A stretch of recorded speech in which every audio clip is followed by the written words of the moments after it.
তেজপুৰত সংঘটিত হ'ল ভয়াবহ পথ দুৰ্ঘটনা প্ৰাণ হেৰুৱালে দুজনে এজনৰ অৱস্থা সংকটজনক উল্লেখ্য যে তেজপুৰৰ মৰি ডিপোটাত কালি নিশাৰ ভাগত সংঘটিত এক ভয়ংকৰ পথ দুৰ্ঘটনা প্ৰাণ হেৰুৱালে দুজনকৈ তৎপজীয়া যুৱকে এখন টেম্পোত বেচেৰিয়াৰ পৰা বিহগুৰিলৈ আহি থকাৰ পথত মৰা ডিপোটা দলঙৰ সমীপত এখন ট্ৰাকে প্ৰচণ্ড বেগত খুন্দা মাৰে এই দুৰ্ঘটনাত দুজনকৈ যুৱক থিতাতেই মৃত্যু হয় এজনক সংকটজনক অৱস্থাত তেজপুৰ চিকিৎসা মহাবিদ্যালয়লৈ নিয়া হয় যদিও উন্নত চিকিৎসাৰ বাবে জিএমচি ইচ্ছলৈ প্ৰেৰণ কৰে জানিব পৰা মতে বিয়াৰ বৰযাত্ৰী আছিল তেওঁলোক বিহগুৰি অঞ্চলৰ নিজ বিহগুৰি গাঁৱৰ পৰা বৰযাত্ৰী হৈ বাম বেচেৰিয়ালৈ গৈছিল তেওঁলোক নিশা কইনাৰ ঘৰত ভাত পানী খাই উভতি অহাৰ পথত এই মৰ্মান্তিক ঘটনাটো সংঘটিত হয় যাৰ ফলত থিতাতেই মৃত্যু সাৱটি লয় ৩৮ বছৰীয়া মানস নাথ আৰু ৩৩ বছৰীয়া শ্যামল নাথে দুৰ্ঘটনা সংঘটিত কৰি পলায়ন কৰে ট্ৰাকখনে আনহাতে দুৰ্ঘটনাত AS12A C8323 নম্বৰৰ টেম্পোখন বেয়াকৈ ক্ষতিগ্ৰস্ত হৈছে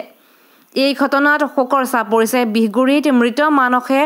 পত্নীসহ এৰি থৈ যায় এটা 6 বছৰীয়া ল'ৰা সন্তান আনহাতে ককায়েক ঢুকুৱাৰ 6 মাহ পিছতেই দুৰ্ভাগ্যজনকভাৱে মৃত্যু সাৱটিলে শ্যামল নাথে ঘটনাটো কেনেকৈ হ'ল ল'ৰা কেইজনৰ নামটো কি প্ৰথমতে যি দুজন ল'ৰা সুমন নাথ হয় দুজন মৃত্যু ঘৰ ক'ত আছিলে তেওঁলোক দুজনৰ নিজ বিহগুৰি দুইজনৰ নিজ বিহগুৰি আচ্ছা ক'ৰ পৰা আহিছিলে কমল নাথ মানৱ পিকনিক বুলি কয় কাকুনাথ ক'ৰ পৰা আহিছে তেওঁলোক দুজন তেওঁলোক ডিপুটা কলিতাগাঁৱত বিয়া খাই আহিছে হয় বেচিয়া কলিতাগাঁৱত ডিপুটা কলিতাগাঁও বেচিয়া কলিতাগাঁও আহিছিল তেওঁলোকে বিয়া খাই আহিছিল আহোঁতে তেওঁলোকে আহি থকা অৱস্থাত অভাৰলোড আৰু অভাৰ স্পীডত ট্ৰাকখন কোনফালৰ পৰা আহি আছিলে ট্ৰাকখন ঢেকীয়াজুলিৰ পৰা তেজপুৰ গৈ আছিল তেজপুৰ অভিমুখী তেখেতলোক আছিলে তাৰমানে আপোনাৰ ডিপুটাৰ পৰা বিহগুৰি অভিমুখী TMC অভিমুখত এনেকৈ আহোঁতে ট্ৰাক অভাৰ স্পীডত তেওঁলোক কিহত আহিছিলে বাৰু বিয়া খাই পেলাই টেম্পুত আহিছিল টেম্পুত আমাৰ চৰকাৰে কিছুমান নিয়ম কৰিছে 3/1 তেওঁলোক 3/1 আছিল 3/1 আছিলে কেইজন ব্যক্তি আছিলে টেম্পুখনত তিনিজন মাজত আছিল এজন আগত আছিল বাকী দুজন তাৰমানে সংকেতজন এজন গুৱাহাটীৰ ৰখাই এজন বিশেষভাৱে একো হৈছে যদি ইমান অসুখ নহয় বাকী দুজনৰ নামটো জানে নেকি বাৰু পাপুনাথ হয়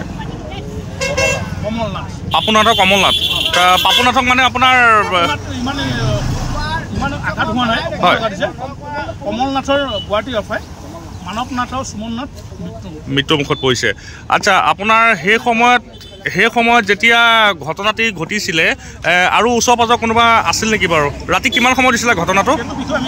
নিশা কেইটা বজাত হৈছিলে নিশা 11:40 মানৰ ঘটনাটো